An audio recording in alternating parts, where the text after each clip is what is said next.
What it do, YouTube? Say right into Afro, the coldest samurai. Alright.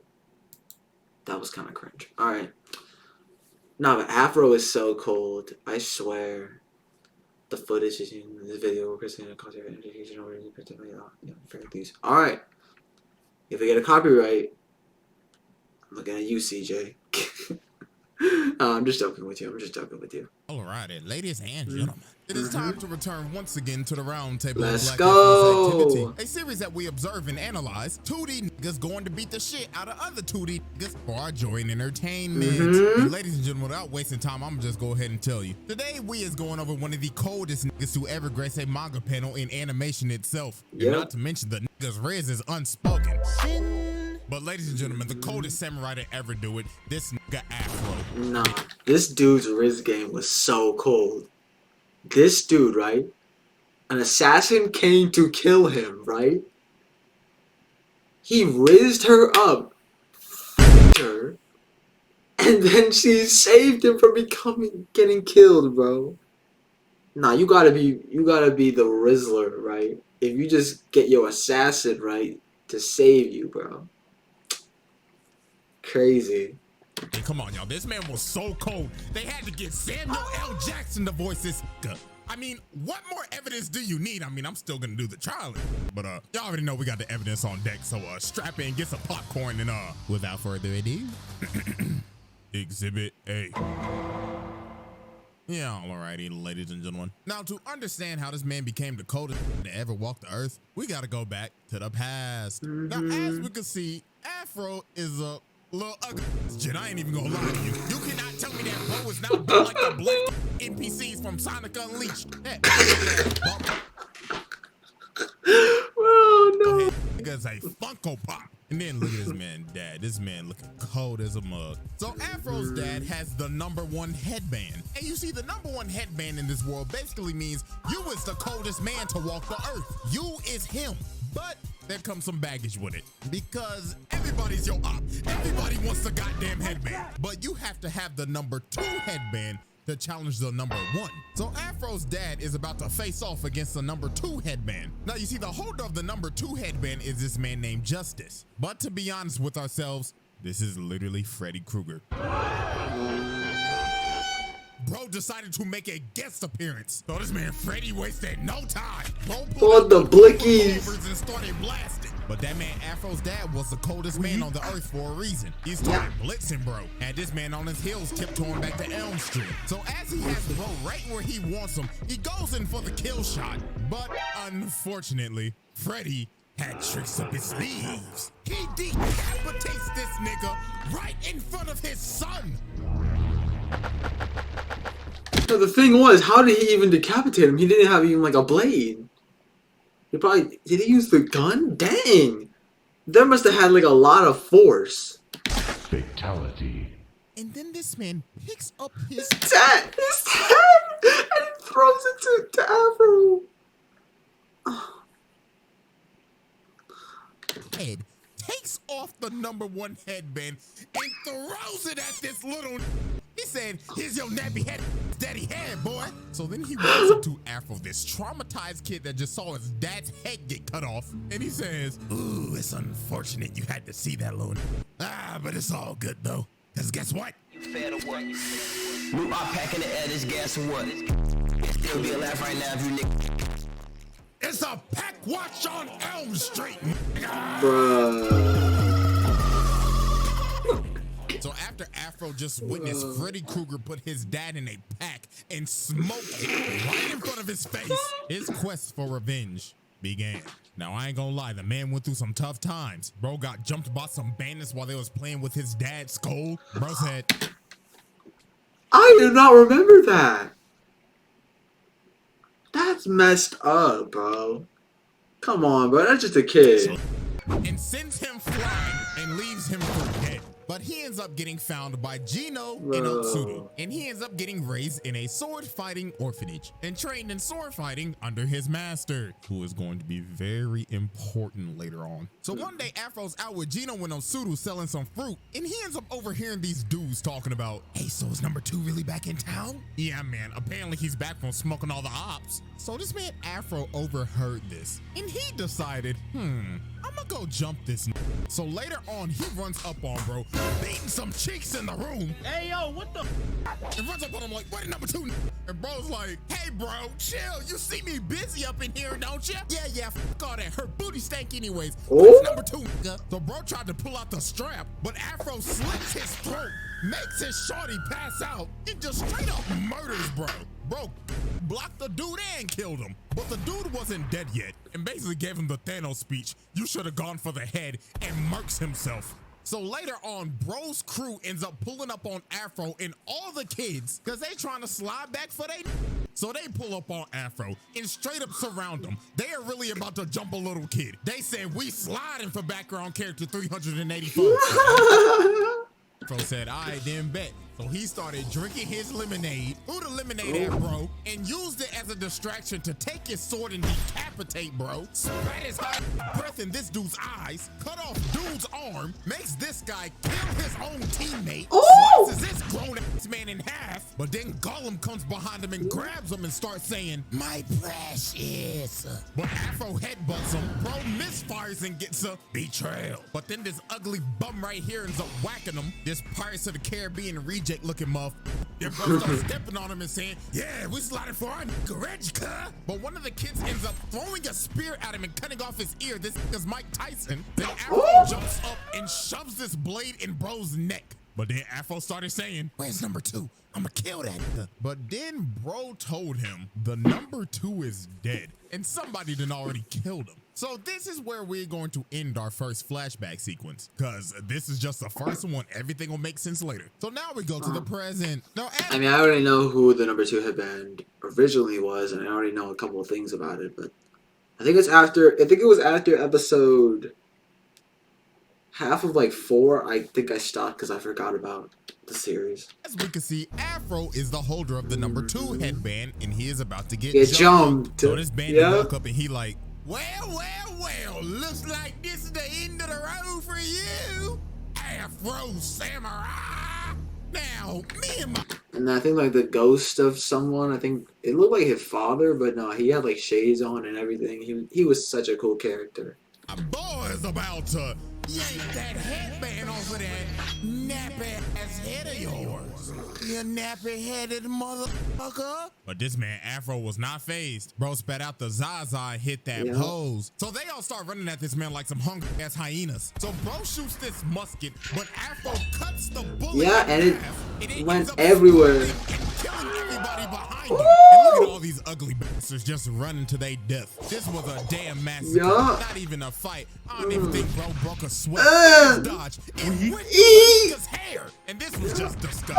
An absolute bloodbath. Bro sent all these NPCs back to the file logs. So then after it's all over, the lead band is like, yo, please. Why you had to do this to us? The fuck we do to deserve this, car? And you want to know what Afro's response was? Bro just casually the Bro said, rip bum ass. Then after that, he went to his imaginary friend Ninja. And bro said, hey, Ninja.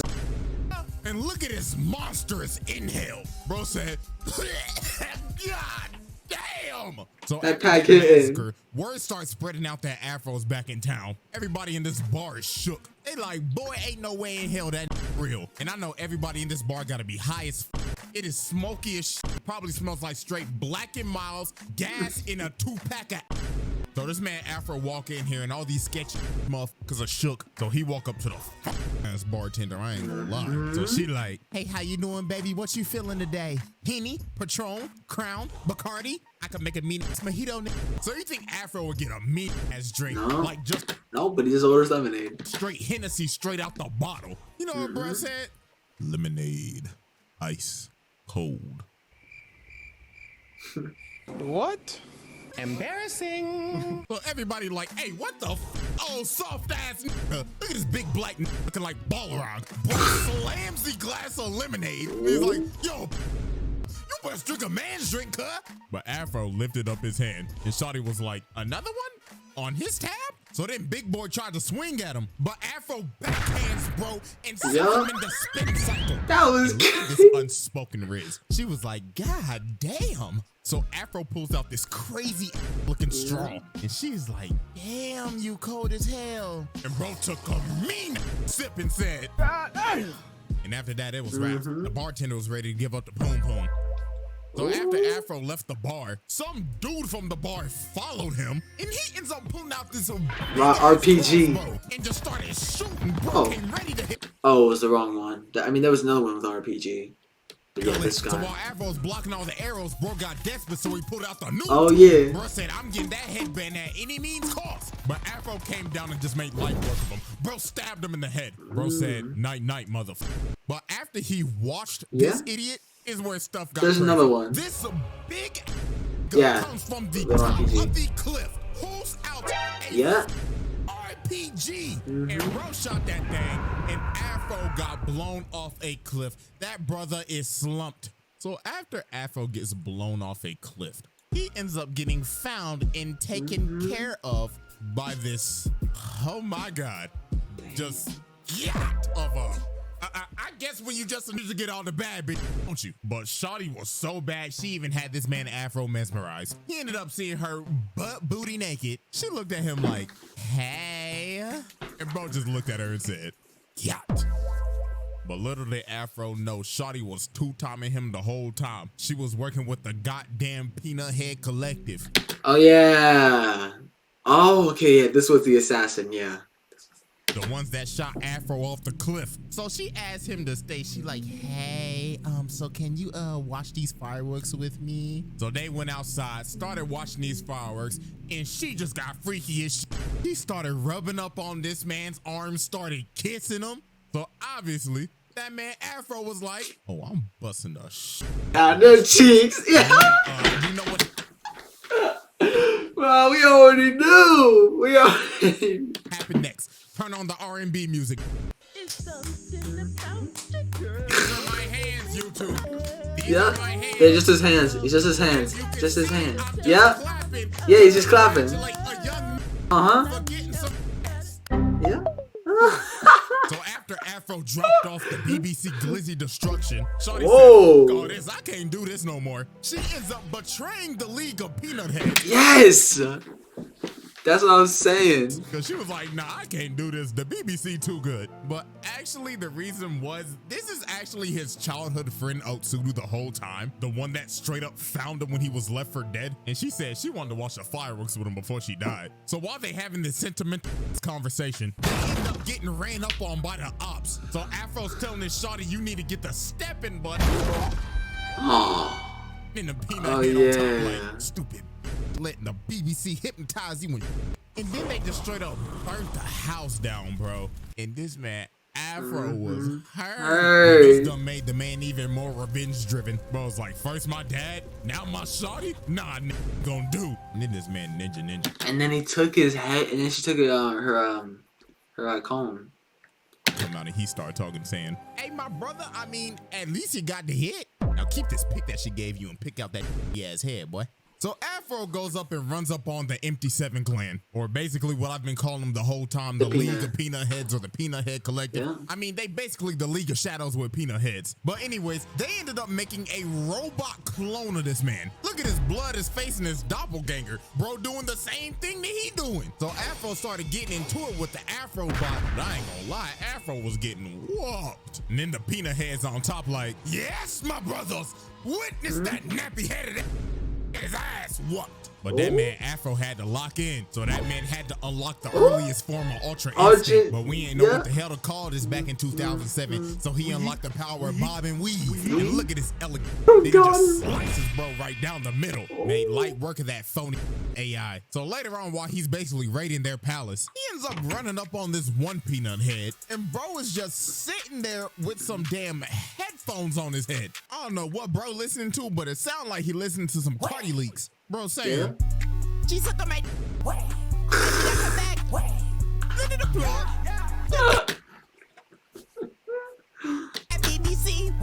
Then bro just starts pouring some tea, then just starts bowing down saying, please just let me listen to my Cardi leaks in peace. So after Afro passed him, he ends up running up on the ass dude that shot him off the cliff. But Afro made short work of this bozo. Bro came from the roof and said, this is for my shawty. But then dude spawned more peanut heads from his backpack. This is Cell, bro, just pooped out the Cell Junior. So they straight up surround him. So this one run at him, but Afro shoves the sheath of the sword in his chest, and he just throws him at the other dude. And bro's like, oh, get off me, brother five. But Afro just picks up their sword and just makes a peanut kebab. So about 5 minutes later, he walks into this next room, and Blood right here think he playing Splinter Cell. Bro thinks he's camouflaged in the bodies with his night vision, but this man probably had the most brutal death in this entire show. So he trying to sneak him, but then he looking in the thing, he like, wait a minute, where'd he go? Afro rips this man's eyes out and shoves the thing in his eye sockets. Oh my goodness. But nah, what's even more crazy, this damn Afro bot came back. So then they start having the fight of the century. This is up to Kingdom Come. And then they just start fighting while falling through the clouds. But that man Afro got a good stab on him, and the robot was like, oh, danger, danger. And Afro just slams the robot back into the palace. And then the sword comes down right into its head, and the robot ends up blowing a load. Pause, but literally said, that felt good. So after Afro cooked the entire league of peanut heads and spun back for his shawty, he ends up running up on a man with a teddy bear on his head. And he's like, I've been waiting a long time for this, Afro Samurai. this nigga is breathing and sounding like Darth Vader. This man Samuel L. Jackson must have loved that role as Mace Windu, because this entire fight was a Star Wars reference. But this man Afro does not draw his sword, and he just starts running away. And then he started getting cooked a little bit. So teddy bear Darth Vader's like, How dare you mock me? I mean, you're already one with the dark side, are you not? hey, that's kind of racist. Yeah. Ignorant imbecile. I'm just speaking the facts. He jumps up and just slams him through this entire building. So then he ends up taking off the teddy bear mask, and this is his other childhood friend, Gino. So now we end up moving to our second flashback and how this man Afro actually got the #2 headband. So do you remember his master? His master was the one with the #2 headband. That took him in and raised him and trained him in sword fighting? Yeah, Brody had the #2 headband the whole time. But this man Afro said, I do not care if you are my master. I need that mustache headband. And he's like, do you dare fight me, boy? I raised you. I was the father that stepped up. But all these bandits end up running up on them and all they students, because everybody wants that #2 headband. But it was a literal bloodbath. All of Afro's friends just started dying. Gino got his back blown out. And then after this, his master turns around and he's like, Afro, do you want this fade? And of course, Afro was like, yeah. So Afro just straight up off his master. Bro said, you are not my dad. So that man Gino got up and he was like, Afro, what have you done? You're my brother, Afro. I mean, even though you're already on the dark side, you're about to destroy the Sith, not join them. My bad, cuz. And that man Gino fell off a cliff. How did he survive After that? that day, Ninja was born to help Afro cope, and Gino was found by the League of Peanut Heads and turned into Darth Teddy Bear. So after Afro sheds Ninja from his conscience because bro was like, I gotta tap in, Afro finally got serious and they started really scrapping. But this man Afro said enough of it and hits this man with a critical hit. That man really hit him with the, even though you was my brother, you could still get cooked. Yeah. Aqua. Rest in peace, bozo. Rip Bestie is crazy. So finally, after all the long years in the rampage this man has gone on, Afro is now about to slide for his pops. Yeah. This man Justice, Number aka one. Freddy Krueger, just sitting here looking malnourished as fuck, looking like a dried sponge, starts saying, about damn time, little. In all honesty, I was getting bored. But it looks like your black has finally came to spin for your pappy. So Freddy jump up and shoot him and told him, get ready to join your daddy. So this man just started blasting, bro. This has an infinite mag. He hasn't reloaded once. But that man Afro got in close and cut off his arms. But this man Freddy said, you've fallen into my trap, dump. And it is finally revealed how this man killed Afro's dad. Bro has a third arm in his back. But Afro counters it and slits bro's throat, and that his head is hanging on for dear life. But obviously, it's not that easy to kill Freddy. Bro reattaches his head and earth bends this to heaven. So bro thinks he stabbed him through the head, but bro's aim is garbage. He stabbed him through the Afro. So Afro comes down and shish kebabs this. Fatality. And that man Afro finally became the coldest in the land for now.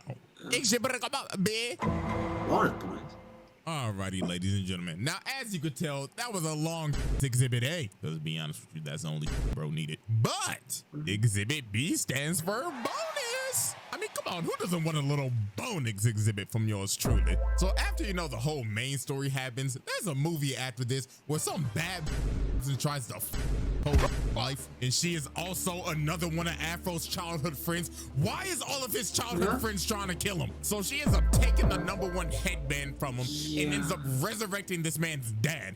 But what we are going to be focusing on is actually none of that. There is a certain fight in this movie that will make you question your morals. And you will realize, even though this man Afro is the protagonist, this man is no damn hero. So since Afro lost the #1 headband, Afro had to go and search for the #2 again. So later on, while he's on his journey, he runs into some motherfucker looking like he just got off the set of Pocahontas kidnapping some kid. But obviously, bro started hitting bricks when he realized, oh, that's Afro. So bro tried to shoot him with his shorty, but that man got cooked in like 0.5 seconds. Blood got his face sliced off. So then this man's dad comes and he's like, hey bro, I appreciate you saving my kid and everything, dude. Judging by your appearance, are you here for Rolling Loud, bro?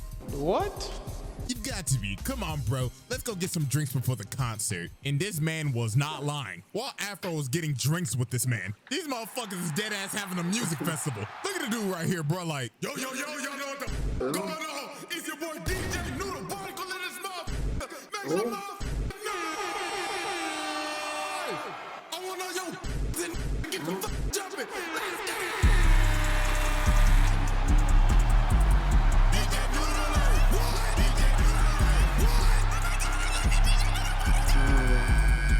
So while everybody's outside right now enjoying Rolling Loud with DJ Noodle Barnacle, Afro's in here with the mystery man. So bro's like, cheers, brah. Watch me shotgun this shit. So while they continue to talk, the man says, you know, dude, he's not even my real kid, man. You see, his father died to a nigga with an afro. So yeah, this is a #2 headband holder, Shichiguro.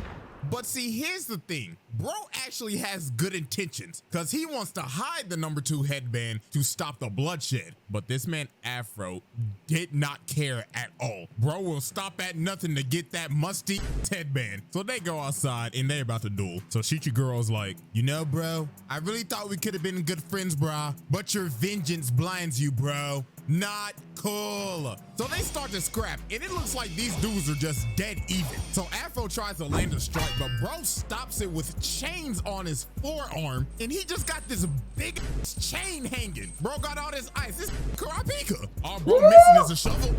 So he just started whipping it. Had Afro on his heels. So Afro said, to hell with this. Let's have a change of scenery. So they run out to the festival and start fighting in front of everybody. They even started fighting in the damn float. So while they fighting, the bad shorty's out here watching from a distance. So she calls up DJ Noodle Barnacle and tells him, play my shit, baby. So bro pulls out his mixtape and said, I'm about to go platinum with this. And they end up getting jumped by the damn Foot Clan. I guess this man Shredder said, y'all best get ready for my trial. So this man Afro had to deal with these middle. Yo, wait, he's gonna have a trial? Oh, bro, nah, his thing's gonna get cold. Boss fight NPCs. So after these two literally murder the entire Foot Clan, Chichigoro's like, let's go ahead, finish this off, brah. Mano a mano, bro. So they started scrapping again, and they are still dead even. But this man Afro pulled out one of the dirtiest tricks I have ever seen. DJ Noodle Barnacle drops from the float. Afro grabs him and pushes him to Chichiguro, uses him as a body shield, and stabs Chichiguro through the DJ. Ain't no way this nigga just used DJ Noodle Barnacle as a body shield. And that man ended up killing Shichiguro and taking that number 2 headband back right in front.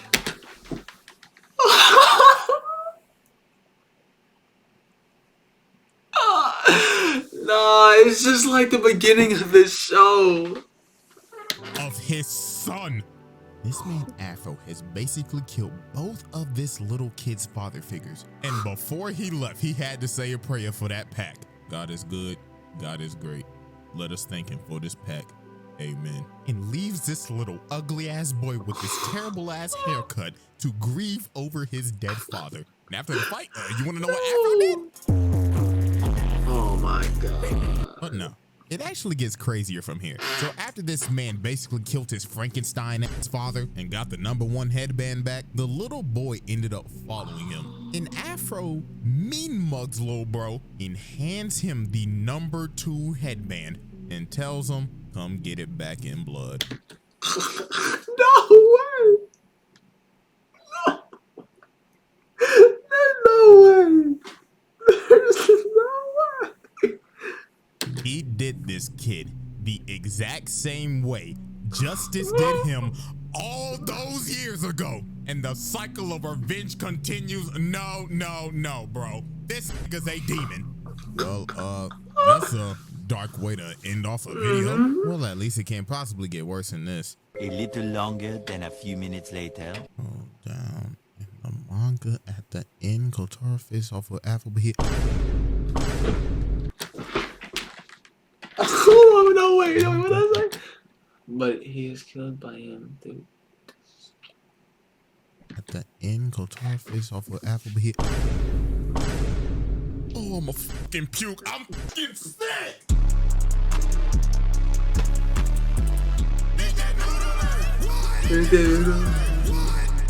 Bro.